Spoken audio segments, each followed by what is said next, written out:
ইমান মানে আমান। আমান মানে কি? নিরাপত্তা লাভ। আপনি ইমান যখন গ্রহণ করেছেন তখন আপনি নিরাপত্তা লাভ করেছেন। ইমান নিয়ে মৃত্যুবরণ করলে আপনার যেমন দুনিয়া জীবনে নিরাপত্তা লাভ করেছেন, পরকাল জীবনে আপনি নিরাপত্তা লাভ করেছেন। পরকালে আপনার আশা আছে ইনশাআল্লাহ যে আপনি আমি যারা ইমানদার এরা জান্নাতে যাব না, কি কোথায় যাবেন? এই জন্য জান্নাত পাবেন, জান্নাতের আশা নিয়ে নিরাপত্তা লাভ করেছেন। দুনিয়াতে মুসলিম আপনাকে জানে যে ইমানদার এই ব্যক্তি জানে যে আপনি দুনিয়াতে নিরাপত্তা লাভ করেছেন। ইমানদার ব্যক্তির যে কোনো স্থানে যান। একজন ভাই গতকালকে বলছিলেন যে উনি পাইলটে মনে হয় চাকরি করতেন, তো বলছে এক পাইলট কোরআনের হাফেজ। তো উনি বলছেন যে যখন তিনি গাড়ি শুরু করতেন চালাতে, পেলেন প্রথম গোটা রাস্তা তিনি আল্লাহর কালাম পড়তেন। তো উনি বলছেন যে এই কালাম পড়ার কারণে ওর জীবনে কোনোদিন অ্যাক্সিডেন্ট হয়নি।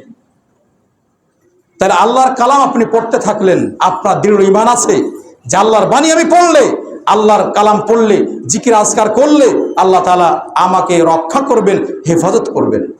আল্লাহর কালাম আপনার ছেলে ইঞ্জিনিয়ার বানান, ডাক্তার বানান, এখন আপনাকে বলছি কোরআনের হাফেজ যদি বানাতে পারেন তাহলে তার অন্তরে অন্তত আল্লাহর ভয় থাকবে। সে বুঝবে একদিন হাফেজ হলে আর একদিন অর্থ বুঝে বুঝবে, হাদিস পড়ে বুঝবে যে দিনটা সঠিক দিন, স্বচ্ছ দিন, সঠিক দিন বোঝার জন্য তার একটা সহজ পথ হয়ে যাবে। তাই ঈমানের অর্থ হলো, শাব্দিক অর্থ আমার নিরাপত্তা দান করা। দ্বিতীয় নম্বরে ঈমানের অর্থ হলো প্রশান্তি লাভ।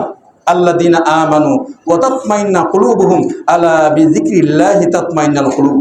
ঈমানদার ব্যক্তি তিনি শান্তিময় জীবন যাপন করতে পারে। মান আমিলা সালিহান মিন যাকারিন আও উনসা ওয়া হুয়া মুমিনুন ফালানুহইয়ান্নাহু হায়াতান তাইয়্যিবা। আল্লাহ তাআলা বলছেন ছেলে হোক অথবা মেয়ে হোক, ছেলে হোক অথবা মেয়ে হোক, কোন ঈমানদার মুমিন মুমিনাত ঈমানদার হলে তিনার জীবনে যেমন শান্তিময় জীবন যাপন করতে পারবেন, পরকালেও শান্তিময় জীবন যাপন করতে পারবেন। তাহলে ঈমানের শাব্দিক অর্থ হলো আমান, নিরাপত্তা লাভ। দ্বিতীয় অর্থে শান্তিময় জীবন যাপন। যদিও শাব্দিক অর্থে ইমাম আবু হানিফা রাহিমাহুল্লাহ তিনি বলছেন আত-তাসদীক, বিশ্বাস করা। তবে বিশ্বাসের এই ব্যাখ্যাটাকে বিশ্লেষণ করতে গিয়ে ইবনে তাইমিয়া রাহিমাহুল্লাহ বলছেন যে ঈমানের আসল রূপ হলো প্রশান্তি, আমান, এর সাথে ইকরার, বিশ্বাসের সাথে ইকরার, স্বীকৃতি প্রদান, উভয়ের মাধ্যমে ঈমানদার হওয়া যায়। সত্যের বিপরীত আছে মিথ্যা। আপনি সত্য কথা বললেন, মিথ্যা। আপনি বললেন যে আমি আসমান দেখেছি, আসমানে চাঁদ দেখেছি, এটা হলো বিশ্বাস। দেখে আপনি দেখলেন, এটা দেখা বিশ্বাস করা। আর ঈমানটা না দেখে বিশ্বাস করা। এই জন্য তাসদীক যখন আরবিতে ব্যবহার হয় ঈমান অর্থ, তখন বলছেন এটা সঠিক নয়। কেন? ঈমানের বিপরীত হচ্ছে কুফরি। ঈমান আনলে আপনাকে নিরাপত্তা দেয়, শান্তি দেয়। আর আপনি একটা জিনিস বিশ্বাস করেন আর নাই করেন, বিশ্বাস করতে পারেন নাও পারেন, কিন্তু এই ঈমান বিশ্বাস করা না করা এটা না, বিশ্বাস করতেই হবে, নাহলে ঈমানদার হতে পারবেন না। মনে হয় বুঝাইতে পারেনি। ঈমানের বিপরীত কুফরি, যে কাফের সে ঈমানদার নয়। কিন্তু আপনি সত্য একটা বিশ্বাস করলেন, মিথ্যাও করতে পারেন। ঈমানদার ব্যক্তি কাউকে বলছে না ওই মিথ্যাবাদী, ও সত্যবাদী, তারপর কি ঈমান ভেঙে যাচ্ছে? না, ঈমান ভেঙ্গা অর্থ এটা বলছি না। যদি মিথ্যা কথা বলা মানুষ আমরা আছি না, মিথ্যা কথা বলা মানুষ আছে না, কত মিথ্যা কথা আমরা উঠতে বসতে মিথ্যা কথা বলি। তাহলে মিথ্যার বিপরীত সত্য, সত্যর বিপরীত মিথ্যা, ঈমানের বিপরীত হলো কুফরি। এই জন্য বলছেন যে শুধু সত্য আমরা বিশ্বাস বলি, কিন্তু শুধু বিশ্বাস, এর সাথে মুখের স্বীকৃতি লাগবে, তাহলে ঈমানের শাব্দিক অর্থটা যথার্থ হবে। ইবনে তাইমিয়া রাহিমাহুল্লাহ এটাই বলছেন ওয়াহুয়াল ইকরার। ঈমানের সারি অর্থে 5টা অর্থ আছে। এটি যদি কোনো ব্যক্তির ভিতরে পাওয়া যায় তাহলে নিজেকে ঈমানদার দাবি করতে পারেন। 1 নম্বর, অন্তরের কথা, অন্তরের আমল। অন্তরের কথাটা কি? অন্তরের কথা আমরা কিন্তু বলি। আল্লাহ বলছেন ইন্নামাল মুমিনুনা আল্লাযীনা আমানু বিল্লাহি ওয়া রাসূলিহি সুম্মা লাম ইয়ারতাবু। অন্তরের কথা কি? যে আল্লাহকে অন্তর থেকে বিশ্বাস করেছেন, এর ভিতরে আর কোনো সন্দেহ নেই। এটা 1 নম্বর অর্থ। 5টি অর্থ যদি আপনি বুঝেন, আমল করেন, তাহলে আশা করা যায় আপনি প্রকৃত ইমানদার হতে পারবেন বলে ওলামাগণ উল্লেখ করেছেন, যা কোরআন সুন্নাত দলিল সালাফদের দলিল প্রমাণ রয়েছে। তাহলে এক নম্বরে আল্লাহ প্রতি বিশ্বাস করেন, নবী রাসূল এগুলা বিশ্বাস করেন, এর ভিতরে আর কোনো সন্দেহ থাকবে না। দ্বিতীয় নাম্বার, মুখের স্বীকৃতির আমল। মুখের স্বীকৃতির একটা আমল আছে, ইল্লা মান শাহিদা বিল হক ওয়া হুম ইয়ালামুন। আপনি স্বচ্ছ ধারণা দিলেন, বিশ্বাস করলেন, সাক্ষী দিলেন যে আল্লাহ ছাড়া কোনো সত্য মাবুদ নেই। আরো সাক্ষী দিলাম আল্লাহ রাসূল সাল্লাল্লাহু আলাইহি সাল্লাম আল্লাহ রাসূল বান্দা, তিনি আল্লাহর রাসূল বান্দা। আপনি এটা বিশ্বাস করলেন, আপনি আর আল্লাহকে সত্য মাবুদ হিসেবে বিশ্বাস করলেন তার মুখে। এরপর আপনি বললেন মুখের, কুল আমান্না বিল্লাহ ওয়া মা উনজিলা ইলাইনা ওয়া মা উনজিলা ইলা ইব্রাহিম ওয়া ইসমাঈল ইসহাক, যে হে আল্লাহ, আমরা মুখে বলছেন আল্লাহর প্রতি ঈমান আনলাম, রাসূলের প্রতি ঈমান আনলাম, তার পূর্বে যারা নবী রাসূল তার সবার প্রতি ঈমান আনলাম, কিতাব নাজিলকৃত গ্রন্থ যা আছে এটার প্রতি ঈমান আনলাম। তাহলে মুখের স্বীকৃতির মাধ্যমে আপনি মুখের স্বীকৃতি প্রদান করলেন। তৃতীয় নাম্বার, ঈমানের অর্থ একটা আমালুন নিয়া, নিয়তের আমল। নিয়তের আমল আবার কি? নিয়তের আমল না থাকলে কোনো আমলই নাই। মসজিদে আসলেন জুমার দিনে আর ঘুমালেন, খালি নিজ দিকে মুড়ি করে থাকলেন, কিছু ফায়দা নেই। মসজিদে আসলে জুমার দিনে ইমাম কি বলছেন বড় বড় চোখ করে তাকিয়ে থাকেন, ঘুমায়েন না। ঘুমাইছেন কেন? যদি ঘুমান তাহলে নেকি পাবেন না, নেকি নিয়ে যাবেন না। আসলেন গেলেন, আমার বাড়িতে আপনি এসেছিলেন, আমি কথা বলিনি, আপনি আসলেন খালি টুকি মেরে চলে গেলেন, ও কি মেরে চলে গেলেন, কিছু কথা হলো না। কারণ আপনি এতক্ষণ ঘুমের জগতে ছিলেন। ঘুমের জগতে থাকা মানে চুপচাপ বসে থাকা, কোনো কিছু শুনলেন না। বাড়িতে যে আপনার বউ জিজ্ঞেস করছে কি শুনলা গো, কে যিনি কি বলেছে, ইমান টিমান কি বলেছে, কিছু শুনিনি বুঝি। আপনি ঘুমাইলে হবে, কাজ হবে নাকি? ইলম অর্জন করতে এসে যদি আপনি ঘুমান, না তাকান, না শুনেন, অর্জন করবেন কি করে? তাহলে ইমানের তৃতীয় নাম্বার অর্থ আমালুন নিয়া, নিয়তের আমল আছে। এই জন্য আল্লাহ বলছেন, ইন্নামাল মুমিনুনা আল্লাযীনা ইযা যুকিরাল্লাহ ওয়াজিলাত কুলুবুহুম ওয়া ইযা তুলিয়াত আলাইহিম আয়াতুহু যাদাতহুম ঈমানা। যখন মুমিন ব্যক্তির সামনে আল্লাহ সংক্রান্ত বিষয় উল্লেখ করা হয়, তার অন্তর প্রকম্পিত হয়, ভয় হয়, অন্তর ভয় হয়। আপনার বোঝা যায় না অন্তর ভয় করছেন না কি করছেন, অন্তরে বোঝা যায়। তাহলে অন্তরের আমল আছে, নিয়ত আছে। নিয়তের কারণে আপনার অন্তরের আমলগুলা চাঙ্গা হয়, অন্তরে আপনার নিয়তের আমল আছে। আপনি এই জন্য জানেন ইন্নামাল আমালু বিন্নিয়াত, প্রত্যেকটি আমল নিয়তের উপর নির্ভরশীল। ওয়া ইন্নামা লিকুল্লি ইমরিইন মা নাওয়া, প্রত্যেক ব্যক্তি নিয়ত অনুযায়ী আমল পাবে। নিয়ত যা করবেন সে অনুযায়ী আপনি নেকি পাবেন। নিয়ত নাই, আপনার নেকি নাই। মান সামা রমাদান ঈমানান ওয়া ইহতিসাবান গুফিরা লাহু মা তাকাদ্দাম মিন যামবি। সিয়াম রাখবেন, ঈমান নেই, নেকির আশা নেই, নেকি পাবেন না। সিয়াম রাখা হলো কিন্তু নেকি পেলেন না। রোজা রাখলেন হিন্দুদের মতো, সিয়াম রাখা হয়নি, আপনার রোজা হয়েছে। রোজা মানে আপনি মানুষকে ঠগাইছেন, মানুষের সাথে মিথ্যা কথা বলেছেন, আপনি অন্যায় কাজ করেছেন, আপনার শুধু রাখা হলো কিন্তু নেকি পেলেন না। এই জন্য ঈমান থাকার সাথে সাথে অন্তরের আমল আছে। প্রত্যেকটি আমলের প্রথমে নিয়ত করতে হবে। আমাদের ভাই জানেরা অনেক আছে, রাগ করবেন না, আপনার বলছি যে অনেক ভাই এসেছেন, আমার দরদের ভাই। আমি বেশিরভাগ যে মসজিদগুলোতে আমাদের ভাইরা আছে, এই মসজিদে আমি খুতবা দিতে যাই। একটা মসজিদে খুতবা দিই গাজীপুর কোনাবাড়িতে।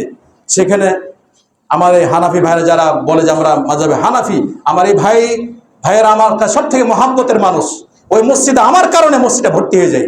ওস্তাদ আপনি আসেন, এই জন্য আমরা আসি। আপনাদের কষ্ট দিতে চাই না, আপনারা আমরা দিনই ভাই, কল্যাণকর, কারণ আপনাদের মাধ্যমে আরো বেশি দিনের খেদমত হবে। আপনি এক ভাই যদি সঠিক আকীদা ধারণ করেন, তাহলে আর এক ভাইকে বলতে পারবেন, তখন আপনি ডেকে নিয়ে আসবেন, চলো মসজিদে কি বলা হয়। আপনি দেখবেন স্বচ্ছ ধারণা। আপনারা সম্মানিত ভাই, আপনাদের সম্মান করে ইজ্জত দিয়ে আমি ভালোবাসি। ইমাম আবু হানিফা রাহিমাহুল্লাহকে আমাদের মাথার মুকুট, তিনি তাজ, কারণ তিনার আকীদা আপনি পড়ুন, আকীদা পড়ুন। তিনি সালাফি মানুষ ছিলেন, তিনি আহলে হাদিস ছিলেন। আমাকে বকাঝকা না করে তার বইগুলো আপনারা পড়ুন। বই পড়তে বলছি, সালাফেরা ওনার সম্পর্কে কি বলেছেন। আমাদেরকে এই ইমাম সাহেবেরা, আমাদের এই যুগের আলেম ওলামারা আপনাদেরকে পথহারা করে রেখেছে। এরা পথ বুঝতে দেয় না, এরা সঠিক জিনিস বুঝতে দেয় না, আপনাদের পথহারা করেছে। আপনারা কোরআন শোনার পর ইনশাআল্লাহ সঠিক দিন পাবেন। আপনারা দিনী ভাই, আমি এই জন্য বলছি যে ইমাম আবু হানিফা রাহিমাহুল্লাহ বইগুলো আপনি পড়ুন। একটা তার আকীদার গ্রন্থ বের হয়েছে, কিংস ইউনিভার্সিটি, কিং সৌদ, যেটা রিয়াদ ইউনিভার্সিটি, সেখানে একজন দুক্তুর ওস্তাদ তিনি লিখছেন আব্দুর রহমান আল খুমাইস, তিনি ইমাম আবু হানিফা রাহিমাহুল্লাহ সম্পর্কে তার স্বচ্ছ আকীদাগুলো নিয়ে তিনি পিএইচডি করেছেন। ওই বইটা আপনি পড়ুন। এই ভাইদের যারা আলেমওয়ালা আছে তাদেরকে পড়তে বলি যে উসুলুদ্দিন ইনদা ইমাম আবু হানিফা রাহিমাহুল্লাহ এই নিয়ে পিএইচডি করা হয়েছে। তার দিন সম্পর্কে যা আকীদা আছে সবগুলো তিনি লিপিবদ্ধ করেছেন। তাহলে আমরা কাকে মানি? আমরা কিন্তু আসলে বুঝি না। এই জন্য বলছি যে নিয়তের উপর আমল। আপনি এই কথাটা বলতে যাচ্ছিলাম যে সালাতের প্রথম আমরা বলি নাওয়াইতু আন উসাল্লি আরবাআত যোহর, এই পড়ার পর জিহাতিন কাবা শরীফ আল্লাহু আকবার। যা হোক, কথাটা আমি আপনারা কোথায় পেয়েছেন বলে তো? কোন ইমাম আবু হানিফা কোন গ্রন্থে বলেছেন? গ্রন্থ দেখায় দেন তো। এটা আপনার কথা না বানোয়াটি কথা, চটি বইয়ে পান। আর এই মুসল্লি সাহেবরা বলে যা দায়িত্ব সব দায়িত্ব দিয়ে দিলেন ইমাম সাহেবকে। এই জন্য আপনাদেরকে বোবা বানাইছে। সূরা ফাতিহা পড়তে দিবে না, সঠিক পথ দিবে না, এই জন্য আপনাকে বলছে সূরা ফাতিহা পড়তে হবে না, ইমাম সাহেব সব দায়িত্ব নিয়ে নিল। অথচ সালাতের কওল সূরা ফাতিহা পড়া রুকুন না হলে আপনার সালাত হবে না। দলিল কোন আলেম বলেছে বলেন তো? কোন আলেম বলেছে যে সূরা ফাতিহা পড়লে তোমার সালাত হবে না?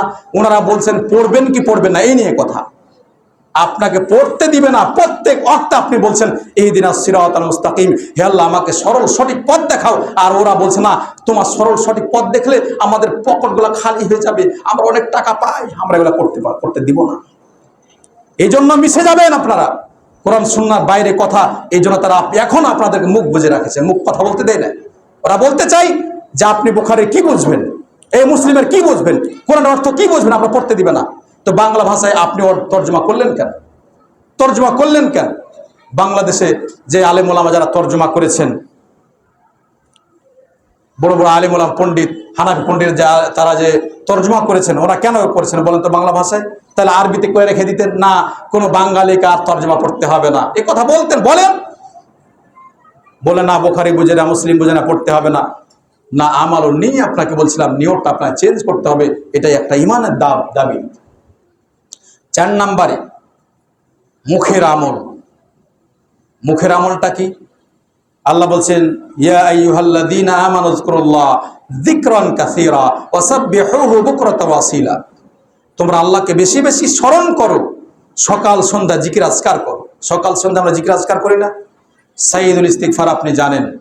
সাইয়্যিদুল ইস্তিগফার, কোনো ব্যক্তি যদি সকালে ফজরের সালাতের পরে সাইয়্যিদুল ইস্তিগফার পড়ে, আল্লাহুম্মা আনতা রাব্বি লা ইলাহা ইল্লা আনতা খালাকতানি ওয়া আনা আবদুকা ওয়া আনা আলা হাদিকা ওয়া ওয়া'দিকা মাসতাতাতু আউযু বিকা মিন শাররি মা সানাতু আবুউ লাকা বিনি'মাতিকা আলাইয়া, যে আবুউ লাকা বিনি'মাতিকা আলাইয়া ওয়া আবুউ বিযামবি।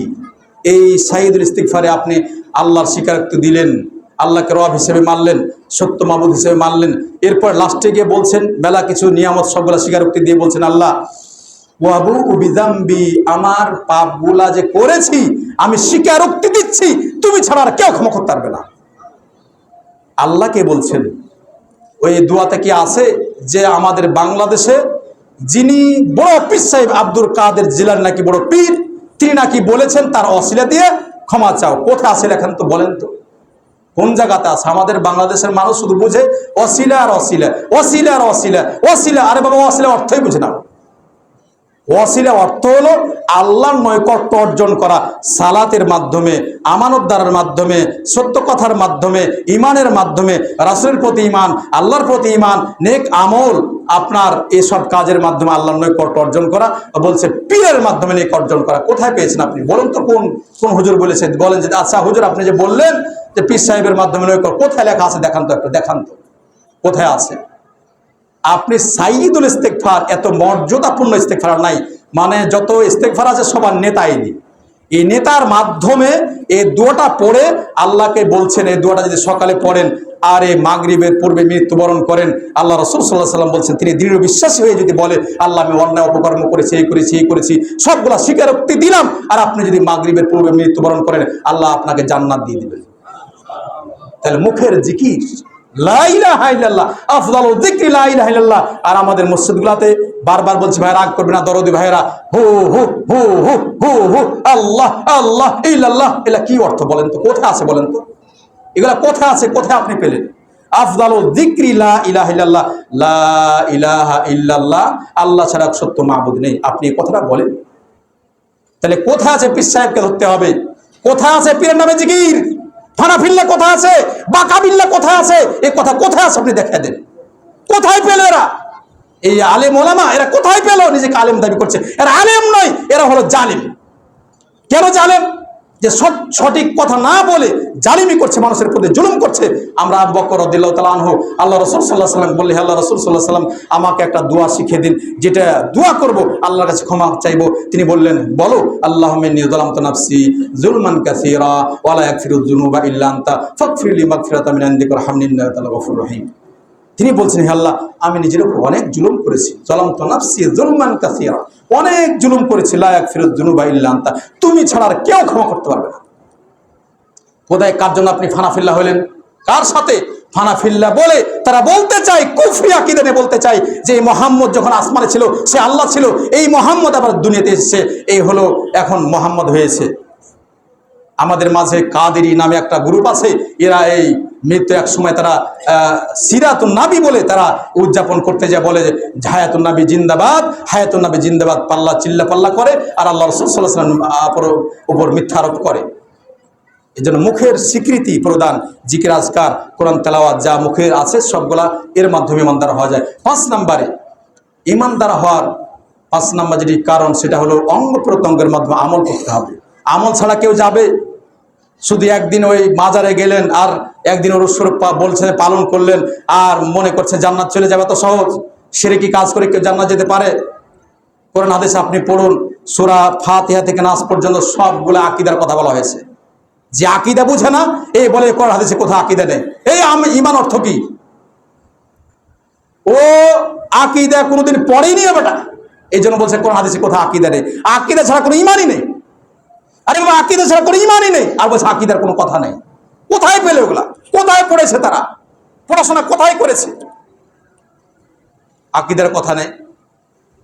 কি কথা আছে? আপনার আর একজন বক্তা সাহেব বলছে যে জর্দাকে জর্দা খাওয়া হুজুর, জর্দা খায় তাই বলছে জর্দার কথা কোনো হাদিসের কথা নাই। এই বিড়ির কথা কোথায় আছে?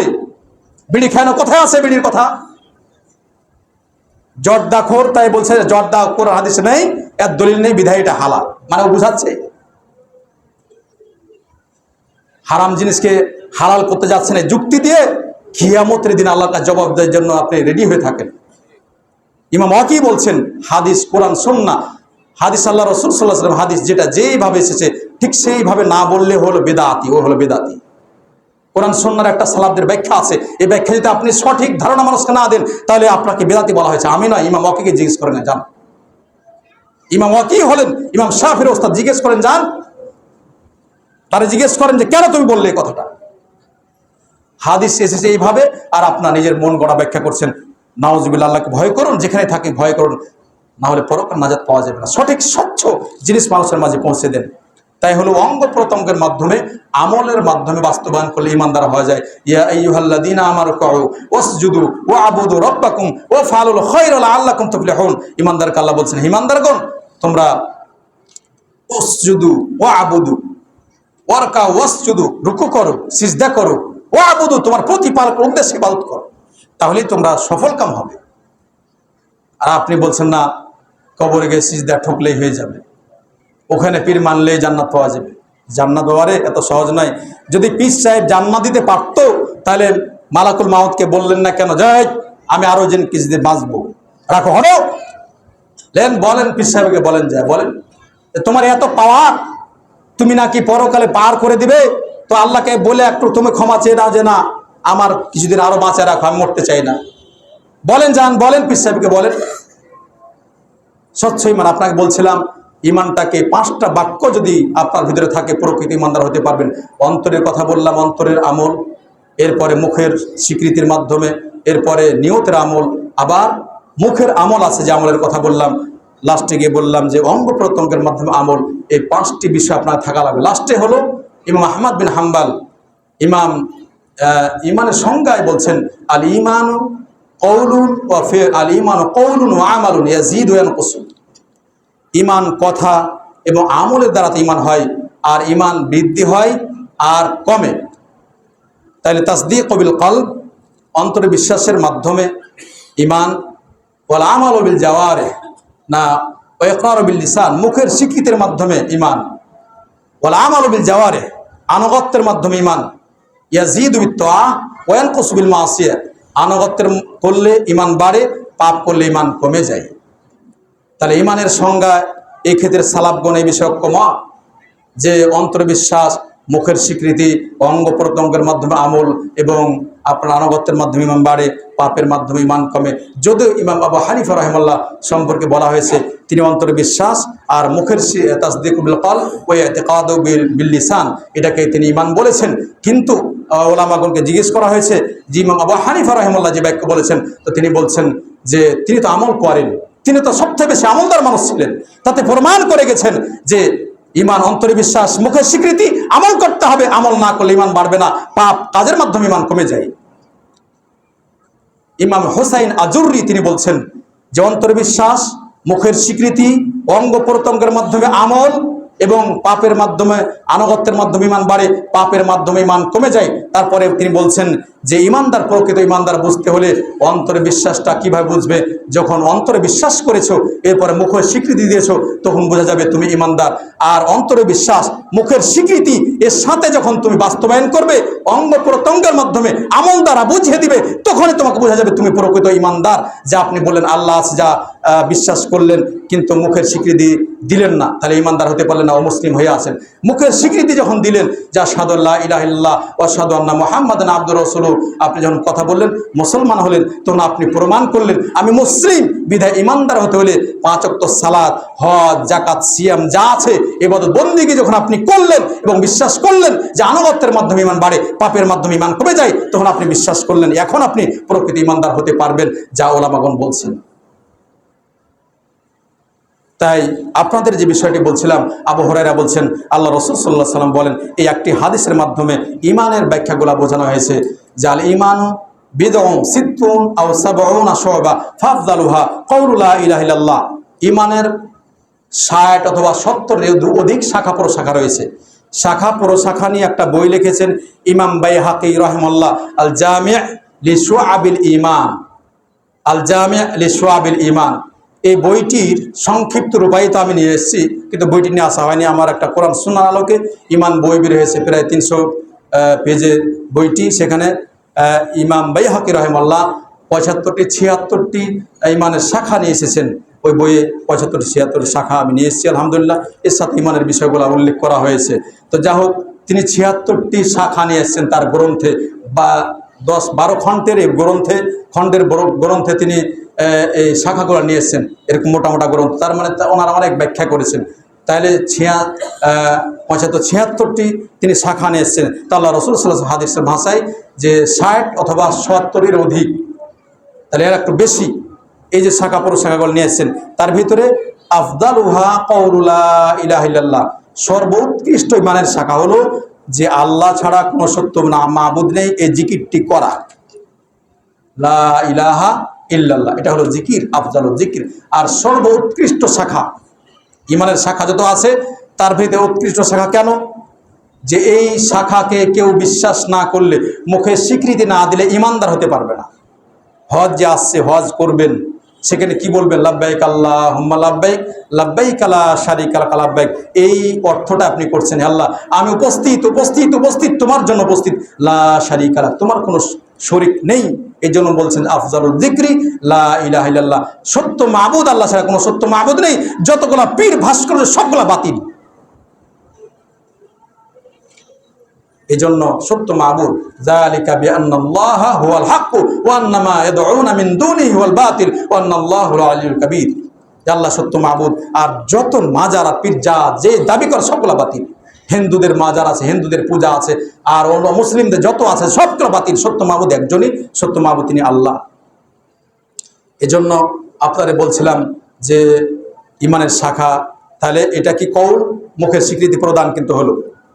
আর আরেকটা হলো ইমাতাতুল আযা, রাস্তা থেকে কষ্টদায়ক বস্তু দূর করা। কষ্টদায়ক বস্তু এটা হলো অঙ্গ প্রত্যঙ্গের আমল। আর রাস্তাতে একটা কাঁটা পড়ে আছে, কাঁটা যখন আপনি উঠে নেবেন, তখন উঠালেন কেন? যে আমার ভাই যাতে এই ভাইটি কষ্ট না পায়, কাঁটা আছে ভাই না দেখতে পেয়ে কাঁটার ওপর পা দিলে রক্ত বের হয়ে যেতে পারে, আপনার ভাই কষ্ট পাবে, এই জন্য আপনি দেখলেন আর এই কাঁটাটি উঠিয়ে দিলেন। তাই আল্লাহ রাসূল সাল্লাল্লাহু আলাইহি সাল্লামের অন্য হাদিসে বলা হয়েছে আল্লাহ তাআলাকে মাফ করে দিবেন। একটা ইমানের শাখার আমল করলেন। আর আমাদের অনেক ভাই দেখা যায় কার রাস্তা ঘেরি আমরা হাঁটতে দিব না, তারে হাঁটতে রাস্তা বন্ধ করি না, রাস্তা পথ খুলে রাখেন। তাই রাস্তা থেকে কষ্টদায়ক বস্তু দূর করা এটা ইমানের সর্বনিম্ন শাখা। তাহলে উৎকৃষ্ট শাখা লা ইলাহা ইল্লাল্লাহ, এটা আফদালুল যিকরি। উৎকৃষ্ট শাখা মুখের মাধ্যমে আমরা বলি, যেটা বললাম মুখের স্বীকৃতি প্রদান করা, অঙ্গ প্রত্যঙ্গের মাধ্যমে আমল যে করবেন এই হাদিস তার প্রমাণ। ওয়াল হায়াউ শুবাতুল ঈমান, লজ্জাশীলতা ঈমানের অংশ। আচ্ছা লজ্জা আপনারা আছে কি নাই আমরা বলতে পারবো? কারা লজ্জা আছে বলতে পারবেন? তা লজ্জাটা অন্তরের আমল। লজ্জা থাকলে আপনি মসজিদে আসবেন সালাত পড়তে, লজ্জা থাকলে আপনার উপর হজ জাকাত ফরজ হয়েছে, হজ জাকাত দিবেন, হজ করবেন। লজ্জা থাকলে আপনি সিয়াম রাখবেন। লজ্জা নাই, সিয়াম নাই, লজ্জা নাই, জাকাত নাই, লজ্জা নাই, হজ নাই, লজ্জা নাই, সালাত নাই, লজ্জা নাই, ইসলামের কোনো কাজ নাই। লজ্জা থাকলে যদি আল্লাহকে লজ্জা করেন যে মৃত্যুবরণ করতে হবে, তাহলে আপনি আপনার অঙ্গ প্রত্যঙ্গের মাধ্যমে আমল যেমন করবেন, লজ্জার কারণে আপনি এই কাজগুলো করবেন। এই হাদিসে আপনাকে দেখালো যে ইমানের অর্থে, যে প্রকৃত অর্থ অন্তরে বিশ্বাস, হায়া, এটাতে বুঝাই দিল যে লজ্জা অন্তর একটি আমল। আপনাকে বুঝাই দিল মুখের স্বীকৃতি। হাদিসে বলা হলো যে কাউলু লা ইলাহা ইল্লাল্লাহ আফদালুয যিকরি লা ইলাহা ইল্লাল্লাহ, আল্লাহ ছাড়া কোনো সত্য মাবুদ নেই। এটাই আপনাকে বুঝিয়ে দেওয়া হলো। আপনাকে বুঝিয়ে দেওয়া হলো ইমাতাতুল আযা আনিত তরিক, রাস্তা থেকে কষ্টদায়ক বস্তু দূর করা মানে অঙ্গ প্রত্যঙ্গের আমল আছে, সালাত আছে, হজ আছে, যাকাত আছে, সিয়াম আছে, যা আছে এগুলা অঙ্গ প্রত্যঙ্গের আমল। যখন এগুলা করবেন, আমল করবেন, আপনার ঈমান বেড়ে যাবে। আপনাকে বলছিলাম ঈমান নবায়ন। ঈমান নবায়নটা কি? বেশি সময় নেই, আমি কয়েকটি পয়েন্ট উল্লেখ করব। ঈমান নবায়নটা কি? ঈমান নবায়ন হলো 1 নাম্বার পয়েন্টে আমি আসলে এই কথাগুলা বলি, আর সবগুলা কথাবার্তা একই যে জড়িত হয়, আল্লাহ এবং তার রাসূলের প্রতি ঈমান আনাটা ঈমান নবায়ন। কি করে বলেন তো? একজন ভাই বলছে, ভাই আমি ঈমানদার হতে চাই, অমুসলিম। তা আপনি যদি আল্লাহ তার রাসূলের প্রতি বিশ্বাস না করলে, মুখে স্বীকৃতি না দিলে ঈমান আনতে পারবে কি? এর জন্য ঈমান নবায়ন। ঈমান নবায়নটা আমাদের বাংলাদেশের ভাইরা, রাগের কিছু নাই ভাই, আপনারা দরদি ভাই, যারা কবরে সিজদা করে, একে দরদি ভাই আমি বলছি, ইনি আমার দরদি ভাই, কিন্তু আমার দরদি ভাই এখনো বুঝে না যে মাজার পূজা করলে তার জন্য চিরস্থায়ী জাহান্নামী হবে, সে জাহান্নাম হবে। এই ভাই এখনো বুঝে না। এই ভাই তোমার ঈমানটা নবায়ন করো, তাওবা করো, ইস্তেগফার করে এতে পথ থেকে ফিরে আসো। বাংলাদেশে আলহামদুলিল্লাহ হাজারবার আলহামদুলিল্লাহ পড়ি, অন্তত মানুষ জেনেছে। এখন তারা বলছে মাজার ভাঙ্গা, কবর ভাঙ্গা, ভাস্কর্য ভাঙ্গা মানুষের ঈমানের সাথে জড়িত। ঈমানদারদের বুকে সবল দিয়ে কঠিন কথা বলতে পারে যে মুসলিম রাষ্ট্রে কোনোদিন মাজার পূজা থাকতে পারে না, মুসলিম রাষ্ট্রে কোনোদিন মানুষের ভাস্কর্য তৈরি হতে পারে না। এটা প্রমাণ করে দিয়েছে ছাত্র আন্দোলনে। আর ভয়, তাদের ভিতরে ভয় ঢুকেছে যে হয় যদি তুমি এখন বসে থাকো, হতে পারে তোমার মাজার ভাঙতে পারে। এটা একটা প্রমাণ, এটা ঈমান নবায়ন হয়েছে, এটা কোনো ভয়ের কারণ নেই। মনে রাখো তোমাকে মৃত্যুবরণ করতে হবে। আল্লাহ রাসূল সাল্লাল্লাহু আলাইহি ওয়াসাল্লাম জানিয়ে দিয়েছেন যে 1500 বছর পূর্বে জানিয়ে দিয়েছেন যে মৃত্যুবরণ করতে হবে, মৃত্যুর হাত থেকে কেউ রেহাই পাবে না। আল্লাহ রাসূল সাল্লাল্লাহু আলাইহি ওয়াসাল্লামের এই ভাষায় যে মানুষকে বয়স দেওয়া হয়েছে 60 থেকে 70 বছর বয়স দেওয়া হয়েছে। আরে বাবা 60 থেকে 70 বছর, এত অহংকার কিসের? আমাদের রাজশাহীতে এক ভাই মসজিদে সালাত পড়তো, নিয়মিত দেখতাম। হঠাৎ করে শুনছি যে উনি মানুষ হত্যার সাথে জড়িত, আর ওনার 500 কোটি টাকা বেশি টাকা আছে। আরো বলছে এটা হলো জানা মানুষের, আরো কত কোটি টাকা আছে নিজে জানে না। উনি মানুষকে হত্যা করেছে পাওয়ারের কারণে, এখন পালায় বেড়াইছে। উনি বললেন যে যার ভাইকে হত্যা করেছে ওর বাড়িতে গিয়ে বলছে যে বাবারে তুমি বাঁচাতে পারো, তুমি রক্ষা করতে পারো। তোর ভাই বলছে যে আপনি যেহেতু আমার বাড়িতে এসেছেন, বাড়িতে দেখেন ঈমানদারের কথা কি, বাড়িতে এসেছেন আপনাকে হত্যা করতে পারবো, কিন্তু ইসলাম শরীয়ত নিষেধ করেছে আপনি আপনার মেহমান, আপনি চলে যান, আপনি পালিয়ে যান। দেখেন তাকে বাড়িতে পেয়ে তাকে হত্যা করা হয়নি, এখন পালিয়ে বেড়াচ্ছে। তাহলে আপনার কোটি কোটি টাকা থেকে কি লাভ আপনার? আপনি যদি পালিয়ে বেড়ান কোথায় কি? এই জন্য আমার আশ্চর্য লাগে যে এমন কেমন রে বাবা, এমন কেমন রাজনীতি, যে রাজনীতি করলে পালাতে হয়, এই যে রাজনীতি করলে হ্যান্ডকাপ করতে হয়, এই যে রাজনীতি করলে বুটা খেতে হয়, জুতা খেতে হয়, মায়ের খেতে হয়। কি রাজনীতিটা? এটা কিসের রাজনীতি? কিসের গণতন্ত্র? এটা কিসের?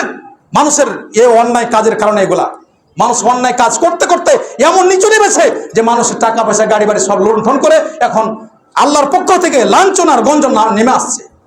এটা কিসের রাজনীতি? আপনি সম্মানিত ব্যক্তি হচ্ছেন কেন? কারণ আপনি যে সম্মান রাখতে পারেননি, আপনার সম্মান, আপনার অপমান হবেন, এইভাবে আল্লাহ তাআলা অপমানিত করেন। কুলিল্লাহুম্মা মালিকাল মুলকি তুতিল মুলকা মান তাশা। আপনাকে বলছে ঈমান নবায়নের কথা বলছিলাম, যে আপনার বাংলাদেশে আলহামদুলিল্লাহ এই ছাত্র আন্দোলনের মাধ্যমে একটি ঈমান নবায়ন হয়েছে। মানুষের জেনেছে অন্তত যে না, কবর পূজা এটা কবর শিরকের আড্ডাখানা, এটা নয়, আল্লাহর আড্ডাখানা, আল্লাহর মসজিদ, আল্লাহর ঘর, সেখানে সিজদা করতে হয়, সেখানে সালাত করতে হয়, মাজারখানাতে কিছু করা যায় না। মা বোনদেরকে অন্ধবিশ্বাস করে রেখেছে, এই মা বোনেরা বেশি কবরের মাজারে যায়। এটা একটা ঈমান নবায়ন, স্বচ্ছ ঈমান নবায়ন। ইমাম আবু হানিফা রাহিমাহুল্লাহ, আপনি আকীদা গ্রন্থে যে কথা বললাম, তিনি কি বলছেন, উসুলুদ্দিন ইনদাল ইমাম আবু হানিফা রাহিমাহুল্লাহ, এই বইয়ে সবগুলো রাখা আছে, যত উঁচু কবর আছে সবগুলো ভাঙতে হবে। আপনি দেখেন, বইটা পড়েন, দেখেন তিনি হাদিসের ভাষা সবগুলো নিয়ে এসেছেন, এবং কোনো গ্রন্থে কোনো কবরে আপনার নাম লেখা হবে না, কোনো কবরের আশপাশে ইট দিয়ে তাকে ঘেরাও করা যাবে না, পাকা করা যাবে না। এগুলো আল্লাহ রাসূল সাল্লাল্লাহু আলাইহি ওয়াসাল্লাম নিষেধ করেছেন, তিনিও নিষেধ করেছেন। আপনি জানেন না, এই জন্য ঝগড়া করছে। আপনার ইমামদের, বড় বড় আলেম ওলামা দেখেন তারা কি বলছে।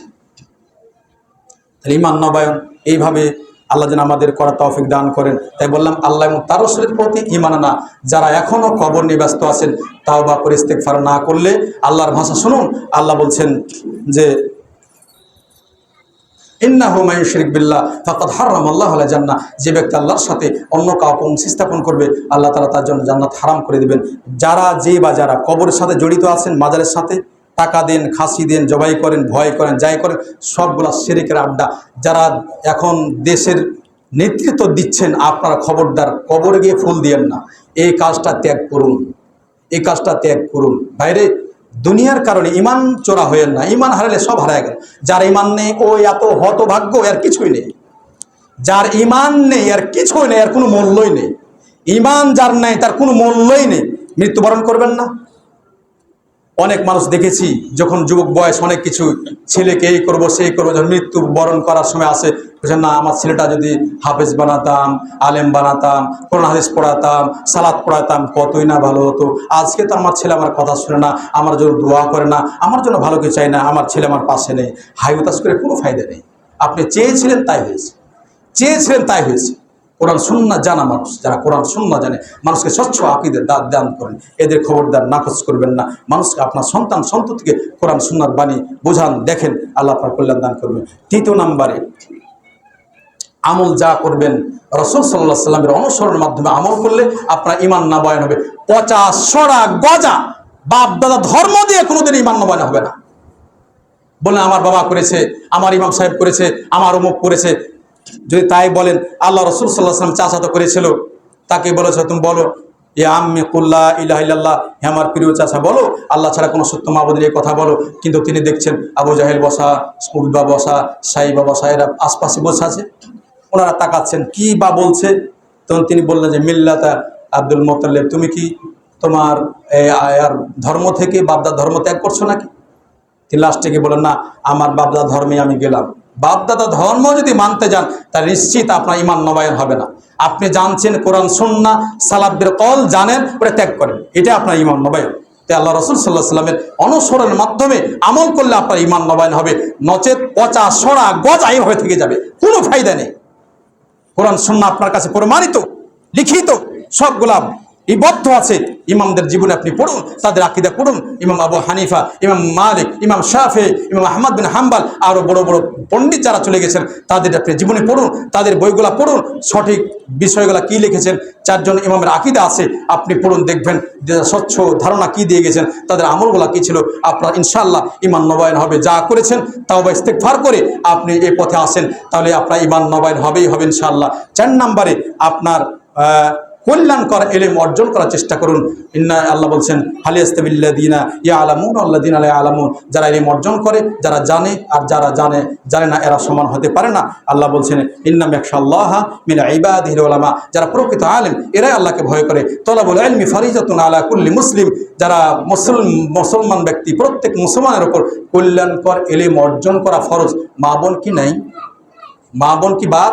মা বোনেরা তাই যতটুকু ইলম অর্জন করলে আপনাকে করতে হবে। আপনাকে বলছি না সবাই মাদ্রাসা যান, ভর্তি হয়ে যান, সালাত পড়তে আসেন, কোন দোয়া কোথায় পড়তে হবে জানবেন না, হজ করবেন জানবেন না, সিয়াম রাখবেন নিয়ম পদ্ধতি জানবেন না, উজু করবেন উজুর প্রথমে কি বলতে হয় লাস্টে কি বলতে হয় জানবেন না, এইগুলো আপনার জানা ফরজ।